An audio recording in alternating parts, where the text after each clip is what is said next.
প্রতিনিধি হিসাবে পৃথিবীর বুকে পাঠিয়েছেন। খলিফা বা প্রতিনিধি যার পক্ষ থেকে প্রতিনিধি হিসাবে আসছেন, তার হুকুম, তার আইন, তার বিধানিত অনুযায়ী সে পৃথিবীর বুকে নেতৃত্ব দিবেন, ঠিক কিনা?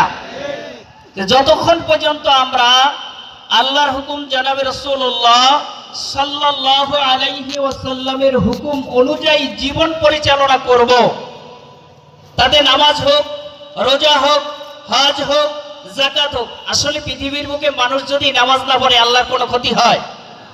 আর পৃথিবীর মানুষ, আল্লাহ বলেন ইয়া ইবাদি লাউ আন্না ফীকুম আওয়ালাকুম ওয়া আখিরাকুম ওয়া ইনসাকুম ওয়া জিন্নাকুম ক্বামু আলা আত্তা কলবিকা রাজুলিন ওয়াহিদিন।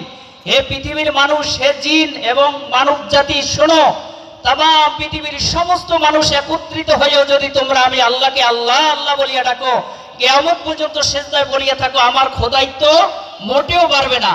আর তামাম পৃথিবীর সবাই যদি একত্রিত হইয়া আমি রব্বুল আলামিনের বিরুদ্ধচারণ করো, আমরা আল্লাহরে মানি না, মানবো না, তাতেও আমি রবের কোনো ক্ষতি হবে না, খোদাইত্ব কমে যাবে না।